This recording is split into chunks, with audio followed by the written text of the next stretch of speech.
Sebelum ceritanya dimulai, silakan tulis di kolom komentar dari daerah mana saja teman-teman yang menonton cerita ini. Dan jangan lupa like dan subscribe, agar channel Our Story bisa terus berkembang dan mempersembahkan cerita yang terbaik. Pagi itu cahaya matahari menembus kaca jendela besar yang terpasang di ruang tamu rumah bergaya minimalis modern. Dindingnya berwarna putih bersih, dipadukan dengan perabot kayu berwarna coklat tua yang memberikan kesan hangat. Di ruang makan yang menyatu dengan dapur, aroma nasi hangat dan tumis sayur masih mengepul. Fanny berdiri di depan kompor, mengenakan daster sederhana berwarna biru muda. Rambutnya yang panjang dikuncir rapi ke belakang. Tangannya sibuk mengaduk sayur bayam di panci, sesekali mengecek lauk yang masih di atas penggorengan. Meski ia tahu dirinya tidak harus repot memasak, karena bisa saja menyuruh asisten rumah tangga, tetapi Fanny selalu merasa ada kepuasan tersendiri ketika memasak untuk suaminya. Suara langkah kaki terdengar dari tangga. Fanny menoleh sebentar dan mendapati Dimas, suaminya, sudah turun dengan kemeja putih rapi dan celana bahan berwarna hitam. Rambutnya disisir klimis, wajahnya tampak segar. Senyum tipis muncul di wajah Dimas ketika melihat istrinya. "Wah, sudah wangi banget pagi-pagi. Aku jadi makin semangat berangkat kerja," ujar Dimas sambil menarik kursi meja makan. Fanny tersenyum kecil, meletakkan sendok sayur ke wadah lalu berjalan menghampiri meja.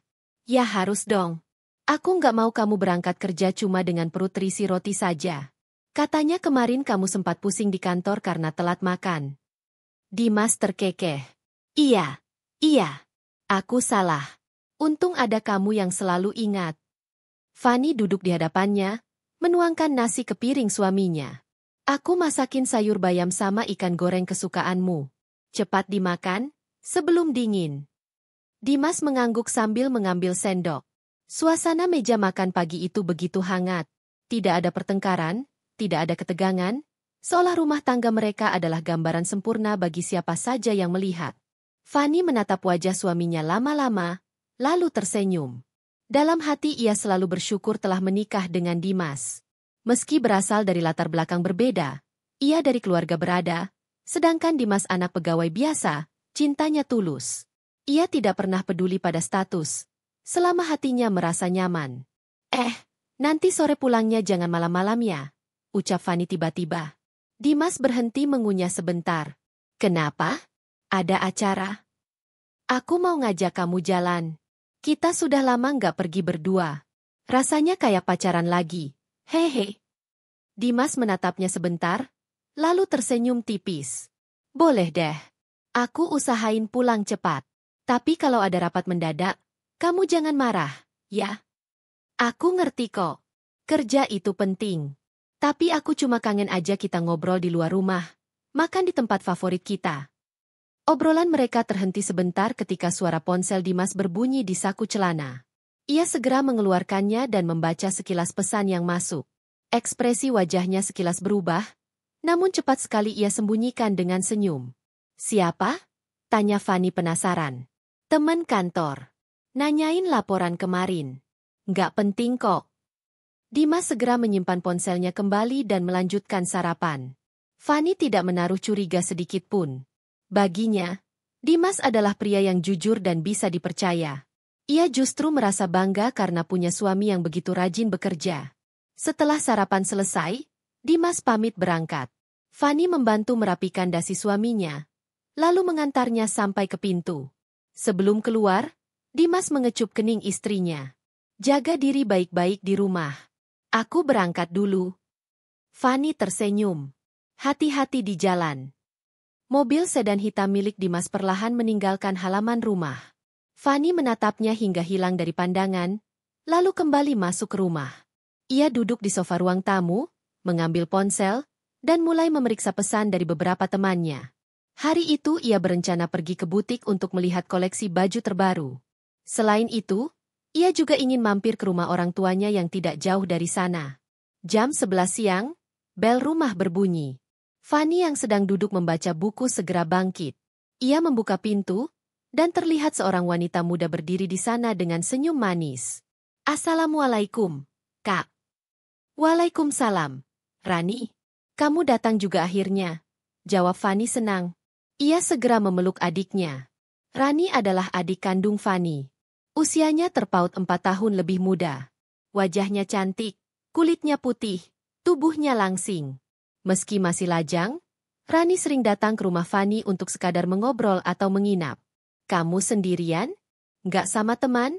tanya Fani setelah mempersilakan Rani masuk. "Sendiri aja, Kak. Bosan di rumah. Lagian aku kangen kamu."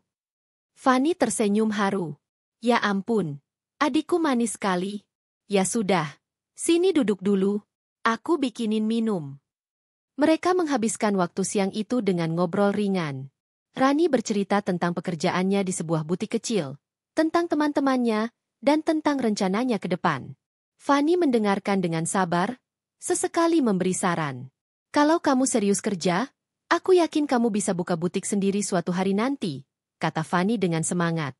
"Duh, Kak, kalau nggak ada kamu aku nggak tahu deh. Kamu selalu kasih aku semangat." Fani tersenyum, lalu memeluk adiknya. Ia memang selalu sayang pada Rani. Baginya, keluarga adalah segalanya. Sore hari menjelang, Rani pamit pulang. Fani mengantarnya sampai depan rumah. Sebelum masuk mobil, Rani sempat menatap rumah besar itu dengan mata berbinar. Namun Fani tidak menyadari sesuatu di balik tatapan itu. Setelah Rani pergi, Fani kembali menunggu Dimas pulang.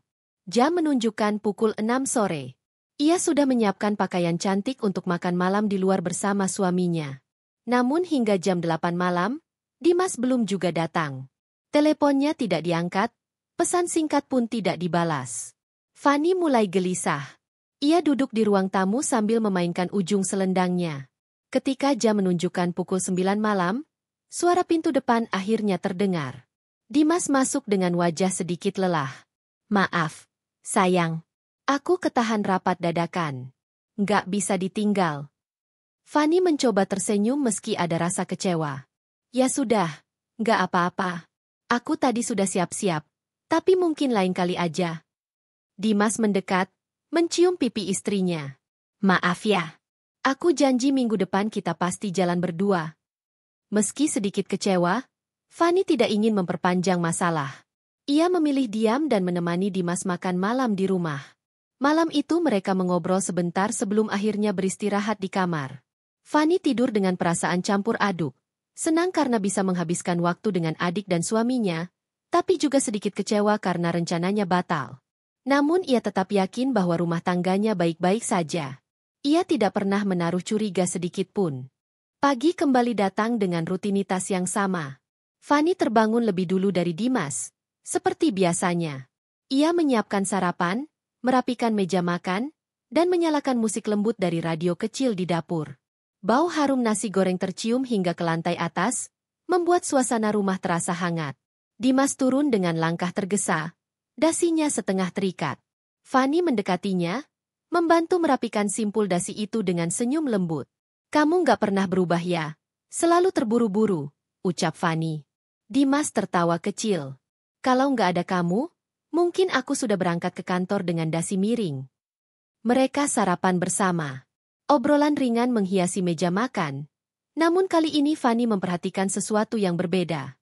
Dimas tampak beberapa kali menatap ponselnya, seolah menunggu pesan penting.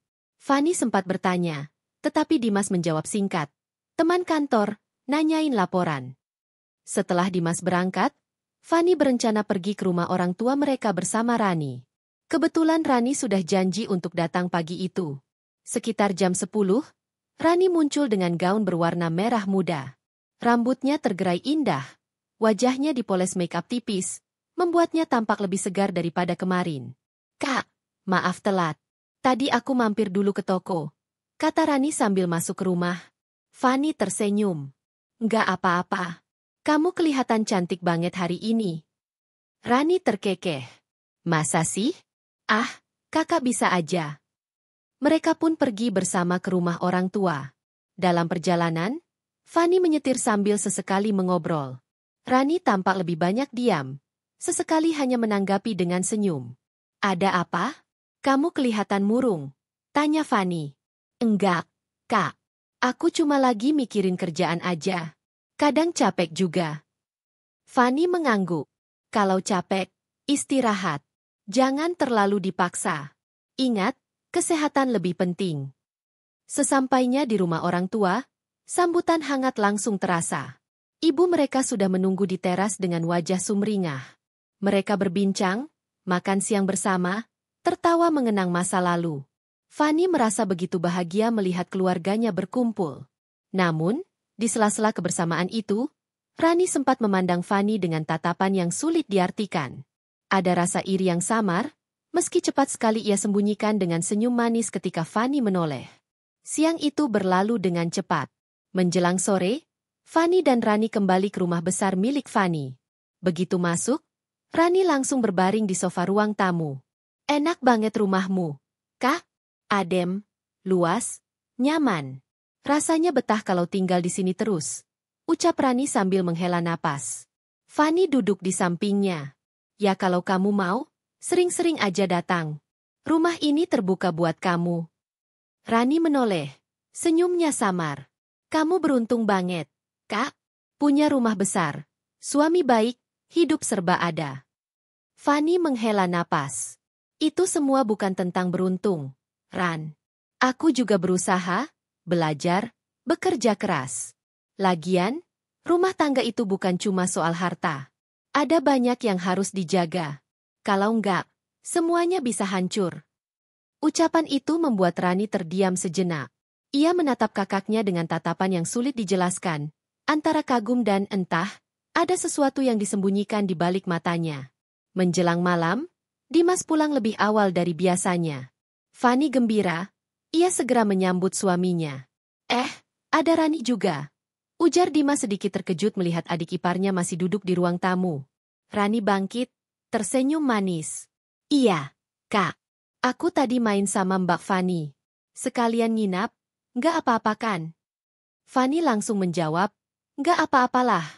Rumah ini juga rumah kamu. Dimas mengangguk sambil meletakkan tas kerjanya. Ia sempat melirik Rani, lalu cepat mengalihkan pandangannya.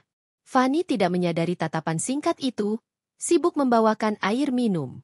Malam itu mereka makan bersama bertiga. Obrolan hangat mengalir, meski ada momen kecil yang sempat membuat Fanny heran. Dimas dan Rani tampak terlalu akrab saat membicarakan hal-hal ringan.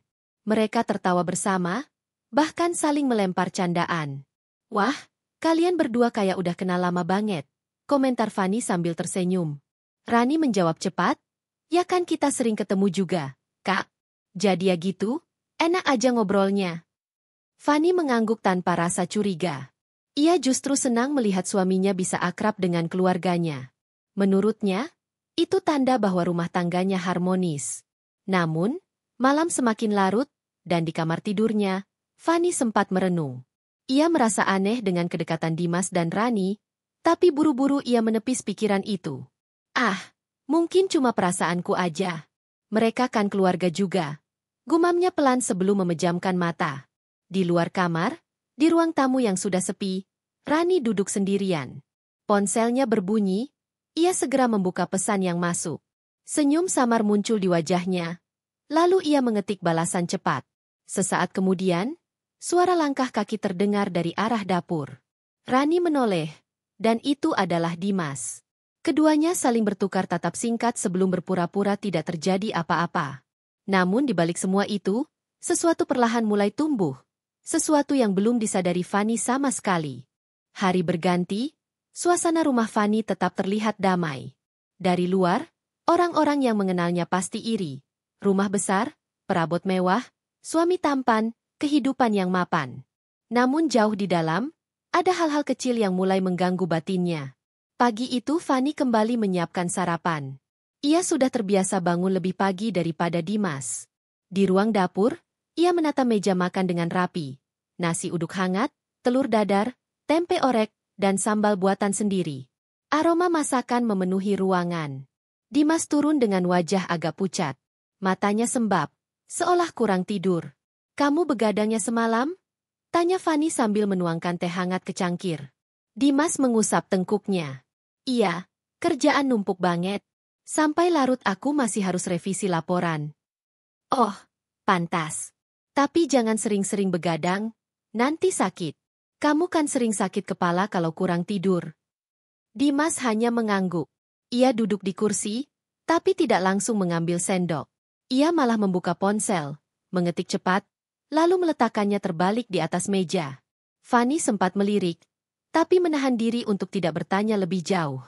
Dalam hatinya ada rasa penasaran, siapa yang begitu penting hingga harus dibalas bahkan sebelum sarapan? Ayo makan, Mas. Keburu dingin, kata Fanny sambil tersenyum. Dimas baru meraih piring dan mulai makan. Namun sepanjang sarapan, Fanny merasakan sesuatu yang berbeda. Dimas tampak tidak fokus. Ia beberapa kali melirik ponsel meski tidak mengangkatnya. Setelah sarapan, Dimas segera berangkat kerja. Fanny mengantarnya sampai pintu. Ia perhatikan lagi wajah suaminya. Lelah, tapi ada sesuatu yang disembunyikan. Sore harinya, Rani kembali datang. Kali ini ia mengenakan dres putih sederhana, rambut terurai, bibirnya dipoles lipstik tipis. Ia membawa beberapa kue kotak. "Kak, aku bawain kue buat kita ngemil," ucapnya ceria. Fanny senang, langsung memeluk adiknya. "Wah, kamu memang adik terbaik." Mereka duduk di ruang tamu, menikmati kue sambil mengobrol. Namun kali ini, Fanny merasa Rani sering menanyakan hal-hal kecil tentang Dimas. "Kak, Dimas pulang jam berapa biasanya?" tanya Rani sambil pura-pura santai. "Macem-macem sih, Ran. Kadang cepat, kadang malam banget kalau ada rapat." "Kalau kerjaan kantor, sering lembur ya?" "Iya, sering banget. Aku juga kadang kasihan. Badannya jadi capek." Rani hanya mengangguk, senyumnya samar. Malam tiba, Dimas pulang lebih larut dari biasanya. Hampir jam 11. Fanny sudah duduk di ruang tamu menunggu. Begitu pintu dibuka, aroma parfum asing tercium samar, berbeda dari parfum yang biasa dipakai Dimas. "Kamu dari mana, Mas? Tumben banget sampai larut." "Lembur, sayang. Ada rapat mendadak. Maaf ya bikin kamu nunggu." Fanny mengangguk, meski dalam hati ada rasa tidak enak. Ia mencoba menahan diri. Ketika Dimas masuk kamar mandi, Fanny iseng membuka tas kerja suaminya. Ia hanya ingin memastikan apakah Dimas benar-benar sibuk dengan dokumen kantor. Di dalamnya memang ada beberapa berkas. Namun ada pula sebuah kotak kecil berisi parfum wanita. Fanny terdiam. Jantungnya berdetak cepat. "Parfum? Untuk siapa ini?" pikirnya. Ia buru-buru menutup tas sebelum Dimas keluar. Malam itu Fanny tidak bisa tidur nyenyak. Wajahnya menatap langit-langit kamar, pikirannya kacau. Beberapa hari setelah itu, kecurigaan Fanny semakin bertambah. Ia pernah melihat Dimas berbicara lama di telepon dengan nada suara rendah, seolah takut didengar orang lain. Ketika Fanny masuk ruangan, Dimas langsung menutup teleponnya dan tersenyum seakan tidak terjadi apa-apa. "Siapa tadi?" tanya Fanny pelan. "Klien. Lagi banyak proyek. Kamu jangan khawatir, ya?" Jawaban itu membuat hati Fanny terasa sesak. Ia ingin percaya, tapi bayangan kecurigaan semakin kuat. Suatu sore, ketika ia sedang membersihkan meja makan, Fanny melihat secari kertas kecil jatuh dari kantong celana Dimas yang tergantung di kursi. Ia mengambilnya. Tulisannya sederhana, dengan tinta pulpen, "Jangan lupa malam ini. Aku tunggu." Fanny menatap kertas itu lama sekali. Tangannya bergetar. Hatinya berusaha menyangkal, tapi pikirannya terus bertanya-tanya. Siapa yang menulis pesan itu? Ketika malam tiba, Dimas pulang seperti biasa. Fanny menatap suaminya diam-diam. Ia tidak menyinggung soal kertas itu, memilih menyimpannya. Ia ingin menguji, ingin tahu seberapa jauh kebenarannya. Hari-hari berikutnya, Rani semakin sering datang. Ia membantu Fanny di rumah, bahkan kadang menginap. Bagi Fanny, kehadiran adiknya adalah hiburan, meski ia tidak menyadari ada sesuatu yang perlahan terbentuk di balik semua itu. Ada saat-saat ketika Fanny keluar sebentar ke dapur, lalu kembali ke ruang tamu, ia mendapati Rani sedang memainkan ponsel sambil tersenyum tipis. Begitu melihat Fanny, Rani buru-buru menyembunyikan ponsel itu. "Kamu senyum-senyum sendiri, lagi chatting sama siapa?" tanya Fanny setengah bercanda. Rani tergagap sebentar. Enggak, Kak. Teman kerja aja." Fanny tertawa kecil. "Ya ampun, kukira ada yang lagi naksir kamu." Rani ikut tertawa, meski dalam hatinya ia menyembunyikan sesuatu. Malam demi malam, bayangan kecurigaan semakin menghantui Fanny. Ia mulai merasa rumah tangganya tidak setenang yang terlihat. Ada rahasia yang mengintai, tapi ia belum tahu bentuknya. Sejak malam itu, hati Fanny tidak pernah lagi tenang. Wajah Dimas yang dingin dan jawaban-jawaban yang selalu ia tutupi membuat Fanny semakin yakin ada sesuatu yang disembunyikan suaminya. Namun setiap kali ia mencoba untuk menanyakan lebih jauh, Dimas selalu berhasil memutarbalikkan keadaan, membuat Fanny merasa seolah-olah dirinya yang terlalu berlebihan. Pagi itu, matahari menyinari halaman rumah besar mereka dengan lembut. Fanny duduk di teras sambil meneguk kopi hitam. Pandangannya kosong, pikirannya melayang pada semua kejadian belakangan ini. Ia mulai memperhatikan hal-hal kecil yang dulu sering ia abaikan. Sikap Dimas yang semakin sering keluar rumah dengan alasan pekerjaan, tatapan matanya yang lebih sering menunduk ketika berhadapan dengannya, hingga kebiasaan baru suaminya yang sering membawa ponsel ke kamar mandi dan menguncinya rapat-rapat. Fanny menarik napas panjang, menahan gejolak dalam dadanya. Ia tidak ingin langsung berprasangka buruk, tetapi nalurinya sebagai seorang istri terasa begitu kuat. Ada sesuatu yang salah. Sesuatu yang ia belum bisa temukan buktinya. Ketika Fanny sedang asyik tenggelam dalam pikiran, suara pintu kamar terbuka. Dimas keluar dengan pakaian rapi, kemeja biru muda dan celana bahan hitam. Wajahnya tampak segar, rambutnya tersisir rapi. Ia berjalan ke arah Fanny dengan senyum tipis yang terasa begitu dipaksakan. "Kamu sudah bangun dari tadi?" tanya Dimas sambil meraih kunci mobil di meja kecil dekat teras. "Iya," jawab Fanny singkat. Matanya masih menatap ke arah halaman, enggan memandang Dimas. "Kamu berangkat pagi sekali. Padahal kantor biasanya jam 9. Dimas terdiam sejenak, lalu tersenyum kaku. "Ada meeting penting. Klien dari luar kota. Aku harus datang lebih awal." "Meeting?" Fanny menoleh kali ini, menatap suaminya dengan pandangan penuh selidik. "Kenapa aku tidak pernah dengar kamu cerita soal itu?" "Baru dapat kabar tadi malam," jawab Dimas cepat. Ia lalu menghampiri Fanny, menunduk untuk mengecup kening istrinya, namun Fanny sempat menahan. Gerakannya terasa kaku, seperti ada jarak di antara mereka. "Kamu jangan terlalu mikirin hal-hal kecil. Aku kan kerja untuk keluarga ini." Fanny tidak menjawab. Ia hanya memperhatikan langkah Dimas yang semakin tergesa keluar rumah. Suara mesin mobil menyala, lalu perlahan menjauh meninggalkan halaman. Begitu suara itu hilang, Fanny menunduk, hatinya semakin perih. Hari-hari berikutnya semakin membuat hati Fanny resah. Dimas semakin sering pulang larut malam dengan alasan lembur. Namun yang paling membuat Fanny heran adalah perubahan sikap Rani, adiknya yang selama ini tinggal bersama mereka. Rani mulai sering bersolek meski hanya berada di rumah, mengenakan pakaian yang agak berlebihan. Bahkan beberapa kali Fanny memergokinya menggunakan parfum milik Dimas. Awalnya, Fanny hanya berpikir bahwa Rani sekadar ingin mempercantik diri karena masih muda. Tetapi perlahan, ia menyadari bahwa adiknya kerap kali bersikap terlalu manja, terutama saat Dimas ada di rumah. Tatapan Rani kepada Dimas tidak lagi seperti adik ipar kepada kakak ipar, melainkan tatapan yang sulit dijelaskan. Hangat, penuh godaan, namun terselubung rapat di balik senyum manisnya. Suatu malam, ketika Fanny hendak turun ke dapur untuk mengambil segelas air, ia melihat cahaya samar dari ruang tamu. Suara tawa lirih terdengar dari sana. Jantungnya berdegup kencang. Ia berjalan perlahan mendekati, langkahnya dijaga agar tidak menimbulkan suara. Dari balik pintu, ia melihat Dimas dan Rani duduk agak berdekatan di sofa.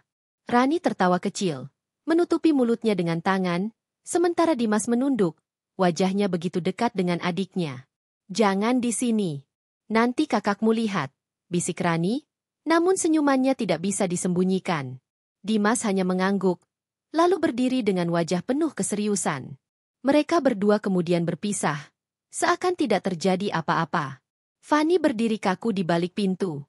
Dadanya terasa dihantam palu besar. Air matanya menetes tanpa bisa ia tahan. Meskipun belum ada bukti yang benar-benar jelas, adegan yang baru saja ia lihat sudah cukup untuk membuat hatinya hancur. Ia mundur pelan, kembali ke kamar dengan langkah gemetar.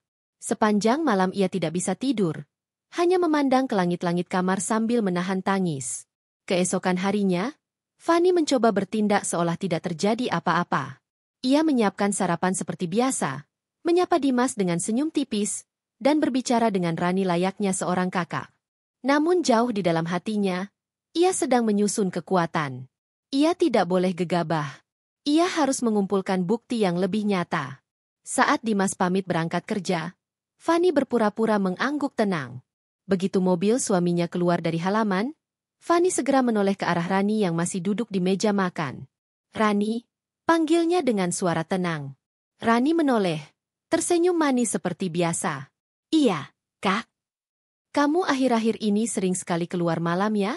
Katanya belajar dengan teman, tapi kok aku lihat kamu pulang selalu larut."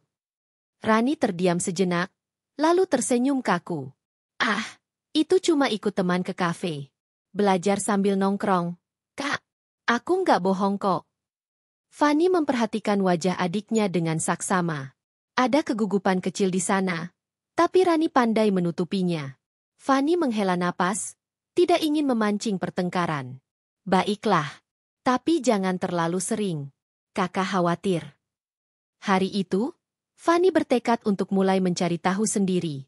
Ia menghubungi sahabat lamanya yang bekerja di sebuah biro investigasi kecil. Ia ingin tahu apa yang sebenarnya sedang dilakukan Dimas di luar rumah. "Kalau memang ada yang tidak beres, aku harus tahu sekarang," batin Fanny. Malam itu, ketika Dimas kembali pulang dengan wajah lelah, Fanny hanya menatapnya lama. Ia sudah tidak lagi menuntut jawaban langsung. Yang ia butuhkan sekarang hanyalah bukti nyata. Namun jauh di lubuk hatinya, rasa sakit itu semakin menjadi. Bagaimana mungkin orang yang ia cintai, yang sudah ia percaya sepenuh hati, tega bersikap seperti itu? Dan yang lebih menyakitkan, adiknya sendiri ikut berada dalam lingkaran itu.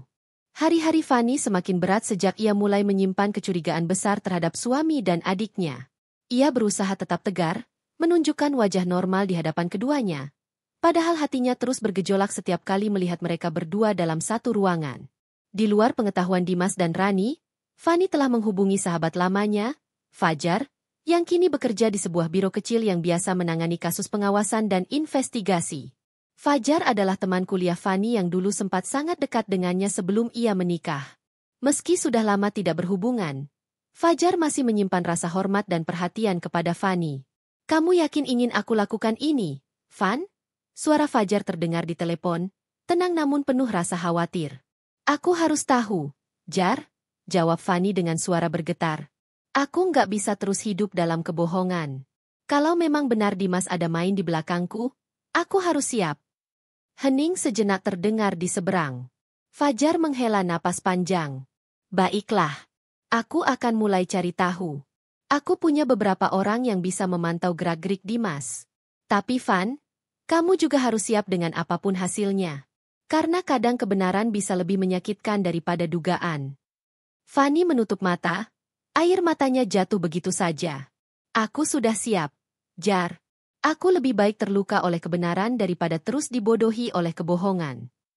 Beberapa hari kemudian, Fanny mulai memperhatikan pola kebiasaan Dimas.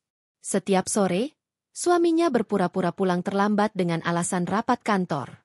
Namun dari laporan Fajar, sebenarnya Dimas sering terlihat di sebuah kafe tersembunyi di sudut kota. Ia datang tidak sendirian, melainkan bersama seorang wanita. Saat Fajar pertama kali menyampaikan laporan itu, tubuh Fanny langsung lemas. Ia gemetar mendengar kebenaran mulai terbuka. "Siapa wanita itu, Jar? Kamu sudah tahu?" tanya Fanny dengan suara tertahan. Fajar sempat ragu menjawab. "Aku belum bisa kasih bukti foto jelas. Tapi dari ciri-ciri yang didapat timku, sepertinya kamu sudah bisa menebak, Fan." Fanny terdiam. Nafasnya tercekat. Jantungnya berdetak keras hingga terasa sakit di dada. "Rani, bukan?" Suaranya nyaris tidak terdengar. Fajar hanya menghela napas panjang di seberang, tidak menjawab langsung. Namun diamnya sudah cukup menjadi jawaban bagi Fanny. Malam itu, Fanny duduk sendirian di kamar. Lampu kamar sengaja ia matikan, hanya ditemani cahaya temaram dari lampu tidur. Ia memandang kosong ke arah pintu, menunggu Dimas pulang. Air matanya terus mengalir. Tetapi kali ini bukan hanya karena sakit hati, melainkan juga rasa marah yang semakin membara. Pikirannya melayang pada semua kenangan masa lalu. Bagaimana dulu Dimas begitu berjuang untuk melamarnya. Bagaimana ia meyakinkan keluarganya bahwa Dimas adalah pria terbaik yang bisa membahagiakannya? Bagaimana ia dengan tulus mempercayakan seluruh hidupnya, termasuk harta peninggalan orang tuanya, ke tangan suami yang ia cintai? Namun kini, semua itu terasa seperti pengkhianatan paling kejam. Tidak hanya Dimas yang menusuknya dari belakang, tetapi juga adiknya sendiri, orang yang ia besarkan, ia sekolahkan, ia lindungi sejak kecil. Fanny menutup wajah dengan kedua tangannya. "Kenapa harus Rani? Kenapa harus dia?" bisiknya penuh luka. Suara pintu depan terbuka membuat Fanny tersentak. Dimas baru pulang, langkahnya terdengar tergesa menuju kamar. Ketika masuk, ia mendapati Fanny masih terjaga. "Kamu belum tidur?" tanya Dimas, melepas sepatunya dengan ekspresi lelah. Fanny menatap suaminya lama, seolah ingin menembus setiap kebohongan yang ia simpan. "Kamu dari mana?" tanyanya pelan namun tegas. Dimas tampak kaget sesaat, lalu tersenyum tipis. "Kan sudah kubilang tadi siang, ada rapat mendadak. Kamu kenapa tanya lagi? Rapat sampai larut malam begini?" Fanny mendesah, mencoba menahan emosi. "Kamu pikir aku nggak tahu apa-apa, Mas?" Dimas mengernyit, wajahnya berubah tegang. "Maksudmu apa, Van?" Fanny hampir saja meluapkan semuanya. Namun ia mengurungkan niat. Ia tahu waktunya belum tepat. Ia harus menunggu bukti yang lebih kuat. Ia tidak boleh meledak sekarang. Karena itu hanya akan membuat Dimas semakin hati-hati. "Aku hanya khawatir," jawab Fanny akhirnya, menutupi luka hatinya dengan senyum tipis. "Kamu jangan terlalu memaksakan diri dengan kerjaan. Aku nggak mau kamu sakit." Dimas terdiam sejenak, lalu mengangguk. "Iya, terima kasih sudah perhatian." Ia kemudian masuk ke kamar mandi, meninggalkan Fanny dengan hati yang semakin hancur. Keesokan harinya, Fajar kembali menghubungi Fanny. Kali ini ia membawa kabar baru. "Van, aku sudah dapat bukti lebih kuat. Aku bisa kirimkan foto-fotonya. Tapi, kamu harus siap." Suara Fajar terdengar berat. Fanny menggenggam ponselnya erat. "Kirimkan, Jar. Aku harus lihat dengan mataku sendiri." Tak lama, pesan masuk. Fanny membuka galeri foto yang dikirim Fajar. Begitu matanya menangkap gambar pertama, tubuhnya langsung gemetar. Di foto itu, terlihat jelas Dimas dan Rani duduk berdekatan di sebuah kafe. Wajah mereka tampak bahagia, tertawa bersama. Ada foto lain yang lebih menghancurkan. Dimas menggenggam tangan Rani di bawah meja, tatapan mereka penuh keintiman. Air mata Fanny jatuh deras. Tangannya bergetar hingga hampir menjatuhkan ponsel. Dunia seakan runtuh di hadapannya. Ia ingin berteriak, ingin melabrak keduanya saat itu juga. Namun sesuatu di dalam dirinya menahan. Ia sadar, jika ia bertindak gegabah, Dimas dan Rani akan berbalik melawan dengan segala cara. Fanny menarik napas panjang, menghapus air matanya dengan punggung tangan. Wajahnya kini tidak lagi hanya penuh luka, tetapi juga menyimpan bara dendam yang mulai menyala. "Baiklah, Dimas. Baiklah, Rani," gumam Fanny lirih. "Kalian pikir aku bisa dengan mudah kalian hancurkan? Kalian salah besar. Aku akan balas semua ini. Tapi bukan sekarang. Aku akan biarkan kalian terjebak lebih dalam, sampai aku punya kendali penuh. Lalu aku akan membuat kalian merasakan sakit yang lebih dari apa yang aku rasakan hari ini." Malam itu, Fanny tidak lagi menangis. Ia mulai menyusun rencana, diam-diam. Ia tahu bahwa hidupnya tidak akan pernah sama lagi. Dan sejak detik itu, ia bertekad, ia tidak akan membiarkan dirinya menjadi korban. Hari-hari berikutnya Fanny belajar untuk memainkan perannya. Ia tetap menampilkan wajah seorang istri yang penuh perhatian, seorang kakak yang lembut, dan seorang wanita yang tidak tahu apa-apa. Namun jauh di balik itu, pikirannya sudah berubah. Ia tidak lagi hanya seorang istri yang tersakiti, melainkan seorang wanita yang sedang menunggu waktu untuk membalas dengan cara paling telak. Dimas dan Rani semakin lama semakin berani. Fanny bisa merasakannya. Kadang, ketika ia sedang di dapur, ia mendengar suara tawa lirih mereka dari ruang tamu. Kadang pula, ketika ia masuk ke kamar, ia melihat Dimas buru-buru meletakkan ponselnya dengan wajah kaku. Bahkan beberapa kali, ia memergoki Rani keluar dari kamar Dimas dengan alasan sepele, Seperti meminjam charger atau sekadar menanyakan hal-hal kecil yang seharusnya bisa ia tanyakan kepada Fanny. Semua itu ia rekam baik-baik di dalam hatinya.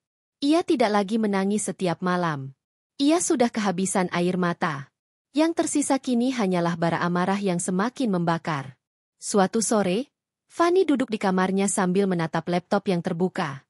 Di sana, ia sudah menyusun catatan kecil, daftar rencana yang ia beri judul, Langkah Balas Dendam.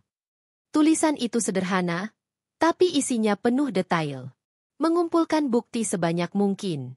Foto, video, pesan, semua yang bisa dijadikan senjata. Mengamati kelemahan mereka. Dimas sangat ambisius dengan harta. Sementara Rani mudah terlena dengan pujian. Itu bisa ia gunakan. Mencari sekutu. Ia tahu tidak bisa melawan sendiri. Ia butuh seseorang yang bisa dipercaya sepenuhnya. Fajar adalah orang pertama dalam daftar itu. Menunggu waktu yang tepat. Ia tidak akan terburu-buru. Biarlah mereka merasa aman dulu, baru kemudian ia jatuhkan. Fanny membaca ulang catatan itu sambil menekan bibirnya rapat-rapat. Ada kepuasan tersendiri saat ia menuliskannya. Seolah luka yang ia rasakan sedikit demi sedikit berubah menjadi kekuatan. Malam itu, ketika makan malam bersama, Fanny sengaja bersikap lebih lembut dari biasanya. Ia menambahkan lauk kesukaan Dimas, menaruh porsi lebih banyak di piring Rani, dan tersenyum hangat seolah tidak ada badai di hatinya. Kalian berdua kelihatan capek sekali belakangan ini, ucap Fanny sambil tersenyum. Mas Dimas sibuk kerja, Rani sibuk belajar. Aku bangga lihat kalian semangat begitu. Rani menatap sekilas ke arah Dimas lalu tersenyum tipis. Iya, Kak. Namanya juga lagi banyak kegiatan. Jadi harus pintar bagi waktu. Dimas hanya mengangguk. Wajahnya tetap datar. Namun Fanny bisa menangkap kegugupan kecil di mata suaminya. Ia tahu Dimas tidak menyangka ia akan bersikap selembut itu. Ya sudah, makan yang banyak. Aku nggak mau kalian sakit karena terlalu sibuk. Fanny menyuapkan makanan ke mulutnya sambil tersenyum. Padahal hatinya sedang menjerit. Beberapa hari kemudian, Fajar kembali datang ke rumah Fanny dengan membawa hasil terbaru. Mereka bertemu diam-diam di sebuah kafe kecil yang sepi, jauh dari keramaian. Aku sudah dapat bukti video, Van, kata Fajar sambil menyerahkan flash disk kecil. Isinya rekaman CCTV dari kafe tempat mereka sering bertemu. Dari situ jelas terlihat Dimas dan Rani masuk berdua, duduk berdua, bahkan pulang berdua. Fanny meraih flash disk itu dengan tangan bergetar. Terima kasih, Jar. Kamu nggak tahu betapa berharganya ini buatku. Fajar menatapnya penuh iba. Van, aku tahu kamu kuat. Tapi jangan simpan semua ini sendirian. Kalau kamu butuh aku siap kapan saja. Aku nggak akan biarin kamu dihancurkan sama mereka. Mata Fanny basah. Namun ia cepat menghapus air matanya. Aku akan baik-baik saja. Justru sekarang aku merasa lebih kuat. Aku sudah tahu siapa musuhku sebenarnya. Fajar menggenggam tangannya sebentar, memberi kekuatan. Jangan biarkan mereka menang, Van. Fanny mengangguk tegas. Mereka tidak akan pernah menang. Aku akan pastikan itu. Sepulang dari pertemuan itu, Fanny masuk ke kamar dan mengunci pintu. Ia membuka laptopnya, memasukkan flash disk, dan memutar rekaman yang diberikan Fajar. Hatinya kembali hancur saat melihat wajah suaminya tertawa begitu hangat bersama Rani. Ada rekaman saat Dimas menyentuh tangan Rani. Ada pula saat keduanya keluar dari kafe dengan ekspresi penuh kebahagiaan. Namun kali ini, Fanny tidak menangis. Ia justru tersenyum dingin. Bagus. Semakin banyak bukti, semakin mudah aku menjatuhkan kalian. Ia menyimpan semua file itu dengan rapi. Menamai foldernya, senjata. Sementara itu, Dimas dan Rani semakin larut dalam permainan mereka. Mereka tidak sadar bahwa Fanny sudah mengetahui segalanya. Dimas merasa aman karena istrinya terlihat polos. Sementara Rani semakin percaya diri karena merasa kakaknya terlalu sibuk mengurus rumah. Suatu malam, Fanny pura-pura tertidur lebih awal. Dari balik pintu kamar yang sedikit terbuka, ia mendengar suara langkah pelan Rani menuju kamar Dimas. Detik itu juga, amarah dalam dirinya memuncak. Namun ia tetap diam. Ia hanya menggenggam erat selimutnya sambil berbisik. Bersenang-senanglah sekarang. Waktumu tidak lama lagi. Beberapa hari kemudian, Dimas mulai membicarakan sesuatu yang membuat Fanny semakin waspada. "Van," ucapnya suatu malam sambil duduk di ruang keluarga. "Aku kepikiran soal rumah ini. Bukankah lebih baik kalau sertifikatnya atas namaku saja? Biar lebih gampang kalau ada urusan administrasi." Fanny menoleh pelan, menatap Dimas dalam-dalam. Ia tahu inilah tujuan sebenarnya. Perlahan, topeng Dimas mulai terbuka. Dengan tenang, Fanny menjawab, "Kenapa harus di atas nama kamu, Mas? Bukankah selama ini kita baik-baik saja?" Dimas mencoba tersenyum. "Iya, sih. Tapi biar lebih resmi aja. Kan aku kepala keluarga." Fanny hanya mengangguk kecil tanpa menunjukkan penolakan terang-terangan. Namun dalam hatinya, ia semakin yakin. Dimas dan Rani bukan hanya ingin menghancurkan rumah tangganya, tapi juga mengincar hartanya. Malam itu, Fanny kembali menuliskan catatan di laptopnya. Kali ini, ia menambahkan satu poin baru dalam daftar rencananya. Jebak mereka dengan harta. Biarkan mereka menunjukkan niat sebenarnya. Saat itulah aku akan menjatuhkan mereka dengan bukti lengkap. Sejak malam ketika Dimas menyebut soal sertifikat rumah, Fanny semakin berhati-hati. Ia tahu waktunya sudah dekat. Rencana Dimas mulai terlihat jelas, dan Fanny harus memainkannya dengan cermat. Ia tidak boleh gegabah, karena satu kesalahan kecil bisa membuat semua bukti yang ia kumpulkan sia-sia. Hari-hari berikutnya, Dimas semakin sering menyinggung soal harta. Kadang dengan alasan administrasi, kadang dengan dalih ingin mempermudah urusan keluarga. Rani pun tampak mendukung, meski dengan cara halus. Misalnya, ketika mereka sedang makan bersama, Rani tiba-tiba berkomentar, "Kak, sepertinya lebih gampang kalau Mas Dimas yang urus semua harta. Kakak kan sering sibuk di rumah, biar Mas aja yang pegang." Fanny hanya tersenyum tipis. Dalam hatinya, ia ingin menampar adiknya saat itu juga. Tapi wajahnya tetap tenang. "Oh, begitu, ya? Nanti kita bicarakan lagi," jawabnya lembut. Dimas menatap Fanny penuh harap, tetapi Fanny segera mengalihkan pembicaraan. Ia tahu, semakin ia menunda, semakin gelisah mereka. Dan kegelisahan itu akan membuat mereka melakukan kesalahan yang lebih besar. Suatu sore, Fanny menghubungi Fajar. Mereka bertemu lagi di kafe kecil yang sama. Fajar tanpa khawatir melihat wajah Fanny yang semakin pucat, namun matanya memancarkan keteguhan yang berbeda. "Mereka mulai mengincar hartaku, Jar," kata Fanny lirih. "Bukan hanya rumah, tapi juga tabungan. Aku tahu karena aku dengar sendiri percakapan Rani di telepon dengan seseorang. Dia bilang semua akan segera jadi milik mereka." Fajar mengepalkan tangannya. "Kurang ajar.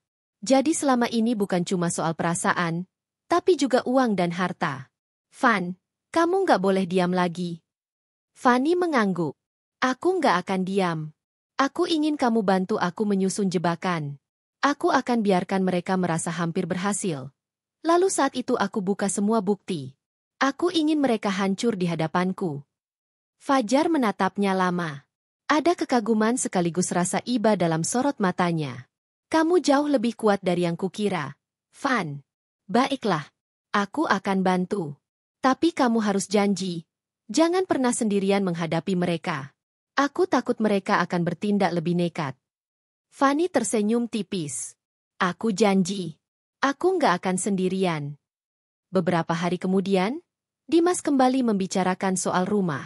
Kali ini lebih serius. Mereka duduk di ruang keluarga. Rani juga ada di sana. "Van, aku rasa kita harus segera ubah nama sertifikat rumah ini. Aku sudah tanya ke notaris. Prosesnya gampang kok. Aku bisa urus semua," ucap Dimas sambil menatap istrinya lekat. Fanny berpura-pura ragu. "Tapi, Mas, bukannya rumah ini peninggalan orang tuaku? Rasanya aneh kalau namanya dipindah." Rani segera menyela. Suaranya lembut namun penuh manipulasi. "Kak, itu kan cuma soal administrasi. Lagi pula kakak tetap tinggal di sini. Lagi pula, Mas Dimas kan suami kakak. Masa kakak nggak percaya sama suami sendiri?" Kalimat itu menusuk hati Fanny. Adiknya benar-benar tidak tahu malu. Dengan napas panjang, Fanny menjawab pelan, "Bukan soal percaya atau tidak, Ran. Aku cuma ingin semuanya jelas. Tapi kalau memang itu lebih baik, Mungkin bisa kita coba. Mata Dimas berbinar mendengar jawaban itu. Bagus, Van. Aku akan atur pertemuan dengan notaris. Biar semua lebih mudah.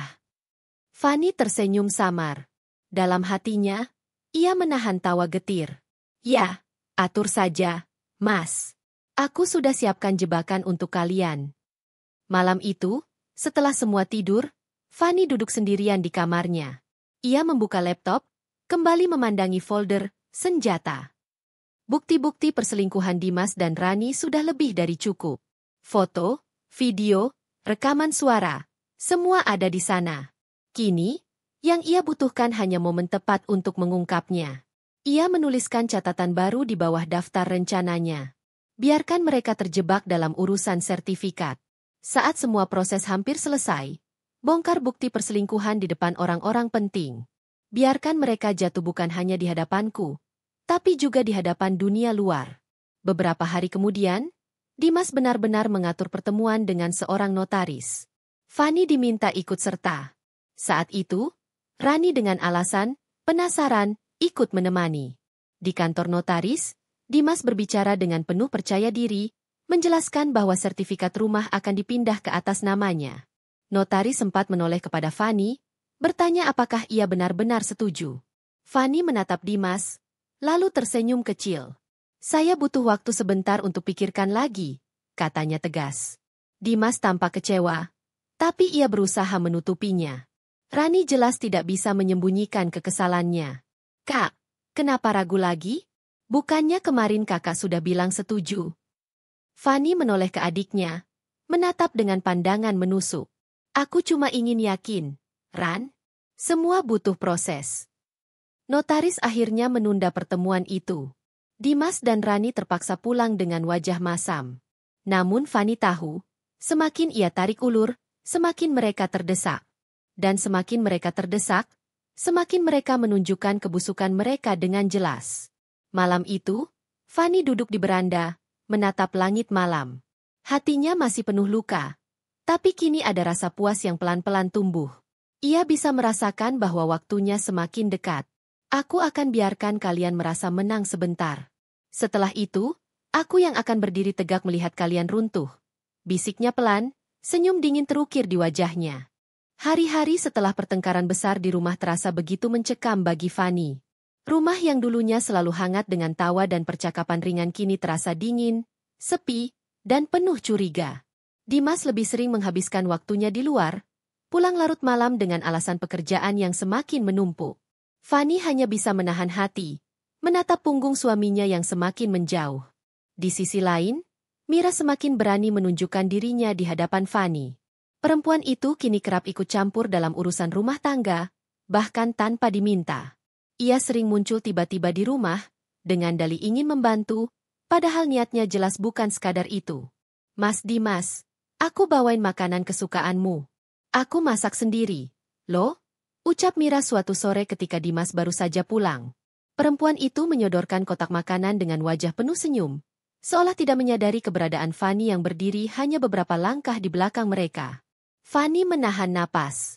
Dadanya sesak melihat bagaimana Dimas menerima kotak itu tanpa penolakan sedikit pun. Bahkan, suaminya tersenyum kecil, senyum yang sudah lama tak pernah ia dapatkan. Terima kasih, Mir. Kamu memang perhatian, jawab Dimas singkat, membuat hati Fanny terasa seperti diremas. Mira menoleh ke arah Fanny dengan tatapan penuh kemenangan, lalu berkata dengan nada yang seakan menyindir. Kakak jangan capek-capek masak lagi ya. Biar aku yang urus Mas Dimas. Ucapan itu seperti belati yang menusuk dada Fanny. Ia ingin marah, ingin menampar adiknya itu, tapi ia menahan diri. Ia tahu, jika ia meledak saat itu juga, Mira hanya akan semakin puas dan Dimas mungkin akan membelanya. Malamnya, Fanny duduk sendiri di kamarnya. Air matanya mengalir deras, membasahi pipinya yang pucat. Ia merasa semakin terpojok di rumahnya sendiri. Pikirannya kacau. Rasa sakit karena dikhianati bercampur dengan ketakutan akan masa depan. Bagaimana jika semua harta dan rumah tangganya benar-benar dirampas? Kenapa harus Mira? Kenapa adikku sendiri? Bisiknya lirih sambil menutup wajah dengan kedua tangan. Hari berganti, tekanan demi tekanan terus menghampiri. Dimas mulai terbuka menunjukkan keberpihakannya pada Mira. Ia sering memarahi Fanny atas hal-hal kecil, sesuatu yang dulu tak pernah ia lakukan. Kamu itu terlalu banyak ngatur, Van. Aku capek dengar ocehanmu tiap hari. Bentak Dimas suatu malam hanya karena Fanny menanyakan soal pengeluaran rumah yang tidak jelas. Fanny terdiam, bibirnya bergetar. Ia ingin menjawab, tapi kata-kata itu tertahan di tenggorokannya. Mira yang kebetulan ada di ruang tamu mendengar pertengkaran itu. Ia masuk dengan wajah pura-pura prihatin. Kak, jangan keras-keras sama Mas Dimas. Dia kan capek kerja.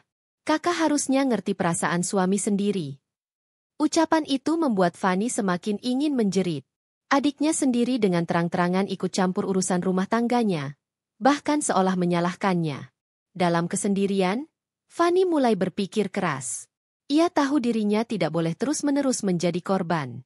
Ia harus mulai memikirkan langkah untuk melindungi diri dan harta peninggalan keluarganya. Di sela tangisnya, muncul tekad yang perlahan menguat. Ia tidak akan tinggal diam. Mira dan Dimas boleh saja bersekongkol di belakangnya, tapi Fanny yakin, suatu saat ia akan mampu membalikkan keadaan.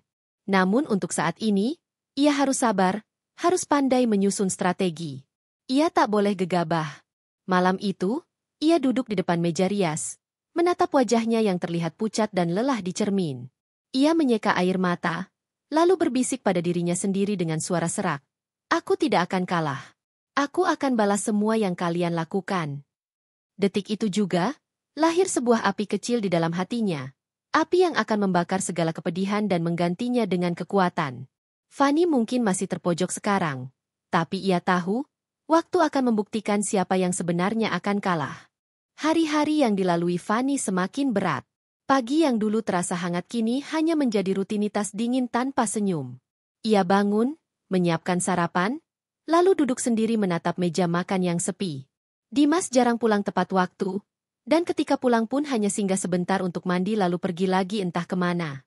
Sementara Mira semakin berani, semakin terang-terangan menempel pada Dimas. Suatu pagi, saat Fanny sedang menyapu halaman, ia mendengar suara tawa renyah dari arah garasi. Ia menoleh dan mendapati pemandangan yang membuat jantungnya hampir berhenti berdetak. Mira dan Dimas berdiri sangat dekat. Mira menyuapkan roti ke mulut Dimas, sementara suaminya dengan santai menerima tanpa penolakan sedikit pun. Mas, enak nggak rotinya? Aku bikinin khusus buat Mas. Ujar Mira manja. Enak, Mir. Kamu memang jago masak. Jawab Dimas sambil tersenyum kecil. Fanny merasa tubuhnya bergetar hebat. Sapu di tangannya hampir terlepas. Ia menahan napas, berusaha agar air matanya tidak jatuh di depan mereka. Ia masuk ke dalam rumah tanpa sepatah kata pun, menutup pintu kamar, lalu menutup wajahnya dengan bantal. Tangisnya pecah lagi. Namun, kali ini air matanya berbeda. Ada kemarahan yang mulai membakar dalam dadanya. Ia tak bisa lagi hanya menjadi penonton dalam rumah tangganya sendiri. Malamnya, Fanny memutuskan untuk diam-diam memeriksa beberapa berkas keuangan yang disimpan Dimas. Ia tahu suaminya mulai berperilaku aneh. Ada transferan keluar dalam jumlah besar, dan beberapa aset yang tiba-tiba atas nama orang lain. Ketika membuka lemari arsip, benar saja, ia menemukan dokumen penjualan sebidang tanah warisan orang tuanya. Yang membuatnya terkejut, dokumen itu bukan ditandatangani olehnya, tapi ada tanda tangan palsu atas namanya. Darah Fanny mendidih. Ia hampir pingsan melihat kenyataan itu. Dimas dan Mira tidak hanya berselingkuh di belakangnya, mereka juga bersekongkol untuk mengambil harta warisannya secara licik. Jadi ini rencana kalian, gumamnya lirih. Suaranya bergetar karena marah bercampur sedih. Hari berikutnya, ia berpura-pura tidak tahu apa-apa. Ia tetap tersenyum kecil di hadapan mereka, seakan masih menjadi istri yang patuh. Namun dalam diam, ia mulai menyusun langkah. Ia menemui seorang notaris kepercayaan keluarganya untuk memastikan semua aset lain tidak berpindah tangan tanpa persetujuannya. Ia juga diam-diam mulai menyimpan salinan dokumen penting sebagai bukti jika nanti saatnya tiba. Di sisi lain, Mira semakin angkuh. Suatu sore, ketika Fanny sedang duduk di ruang tamu, adiknya itu masuk dengan wajah penuh percaya diri. Kak, aku rasa kakak nggak bisa lagi ngurus rumah ini. Semua selalu berantakan, Mas Dimas juga nggak pernah betah di rumah. Lebih baik kakak istirahat saja, biar aku yang urus semuanya. Ucapan itu membuat Fanny menoleh dengan tatapan tajam. Ada sekilas api kemarahan yang menyala di matanya, meski bibirnya masih menahan untuk tidak meledak. Kamu pikir rumah ini milik siapa, Mir? Kamu cuma tamu di sini. Jangan pernah merasa bisa menggantikan posisiku. Mira tertawa sinis, menatap Fanny dengan penuh tantangan. Tamu? Kak, sebentar lagi mungkin aku bukan tamu lagi. Mas Dimas lebih bahagia sama aku. Hati Fanny perih mendengar kalimat itu. Namun ia memilih untuk diam. Ia tahu, setiap kata yang keluar dari mulut Mira hanyalah pancingan agar ia emosi. Beberapa malam kemudian, Dimas pulang dalam keadaan mabuk. Fanny mencoba menolongnya masuk kamar. Namun suaminya justru mendorongnya kasar. Aku muak sama kamu, Van. Kamu nggak pernah ngerti aku. Hidupku lebih tenang kalau sama Mira. Bentaknya dengan suara keras. Fanny berdiri terpaku. Tubuhnya gemetar hebat. Namun matanya menatap lurus ke arah Dimas. Kata-kata itu menusuk hatinya. Tapi juga menguatkan tekad yang sudah ia simpan. Kalau begitu, Mas, ucap Fanny dengan suara tenang namun penuh luka, kita lihat saja siapa yang sebenarnya akan bertahan di rumah ini. Dimas tidak menanggapi, hanya rebah di ranjang dan tertidur. Fanny berdiri lama menatapnya, air mata menetes tanpa suara. Di dalam hati, ia berjanji, ia tidak akan membiarkan Mira dan Dimas menghancurkannya. Mereka boleh bersekongkol, boleh merencanakan segala cara kotor untuk merebut apa yang menjadi miliknya, tapi Fanny sudah tidak sama lagi seperti dulu. Ia mulai kuat. Ia mulai siap menghadapi mereka. Malam itu, untuk pertama kalinya Fanny merasa dirinya tidak lagi hanya sebagai korban. Ia mulai berubah menjadi seorang perempuan yang siap melawan. Dalam diam, ia merencanakan langkah balasannya, perlahan, pasti, dan menghancurkan. Pagi itu, langit tampak mendung, seolah ikut menanggung beban di hati Fanny. Ia duduk di meja makan dengan secangkir teh hangat yang sudah dingin, menatap kosong ke arah kursi di depannya. Kursi yang dulu selalu terisi oleh Dimas, kini terasa hanya menjadi saksi bisu kehancuran rumah tangganya. Suara pintu depan terbuka membuatnya menoleh. Mira masuk sambil tertawa kecil. Diikuti Dimas yang membawa beberapa kantong belanja. Wajah mereka terlihat puas, seolah baru pulang dari liburan. Mas, aku seneng banget tadi kita jalan berdua. Rasanya kayak pasangan beneran, ujar Mira sambil menggandeng lengan Dimas. Fanny menggenggam cangkirnya erat-erat, berusaha menahan diri agar tidak melempar benda itu tepat ke arah mereka. Hatinya perih, tapi wajahnya tetap datar. Pagi, Kak, sapa Mira dengan nada sinis. Tehnya udah dingin ya? Kasian, nggak ada yang nemenin. Dimas hanya melirik sekilas, lalu masuk ke kamar tanpa sepatah kata. Fanny menarik napas panjang. Ia sadar, pertarungan ini sudah sampai pada titik di mana ia harus menentukan langkah tegas. Malamnya, ketika rumah mulai sepi, Fanny duduk di ruang kerja kecilnya. Di atas meja, berserakan dokumen-dokumen yang sudah ia kumpulkan. Salinan sertifikat tanah, rekening koran, hingga bukti tanda tangan palsu pada dokumen penjualan tanah warisan. Ia menyusunnya rapi ke dalam map hitam. Kalau mereka pikir aku diam, mereka salah besar. Gumamnya dengan suara bergetar namun penuh tekad. Beberapa hari kemudian, Fanny diam-diam menemui pengacara keluarga. Ia menceritakan semua yang terjadi, termasuk dugaan pemalsuan tanda tangan yang dilakukan Dimas. Pengacara itu mendengarkan dengan seksama, lalu mengangguk serius. Ibu Fanny tidak perlu khawatir. Selama ada bukti kuat, kita bisa tuntut balik semua tindakan itu. Saya sarankan ibu bersabar dulu, biarkan mereka merasa menang. Saat waktunya tepat, kita serang balik. Fanny mengangguk, matanya berkaca-kaca. Untuk pertama kalinya ia merasa tidak sendirian lagi. Sementara itu, di rumah, Mira semakin merasa di atas angin. Ia mulai berani mengatur rumah seolah rumah itu miliknya. Ia mengatur menu makan, mengatur keuangan kecil, bahkan berani menyingkirkan barang-barang milik Fanny.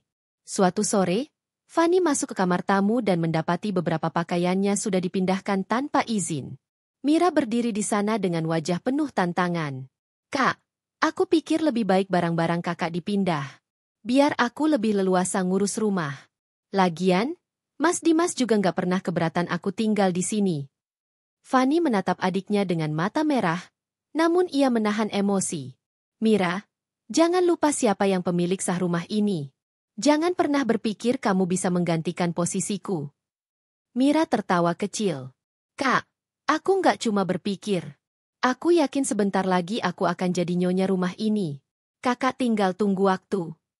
Ucapan itu menusuk hati Fanny, tapi justru membuat tekadnya semakin kuat. Ia tahu, permainan ini tidak bisa dibiarkan berlarut-larut.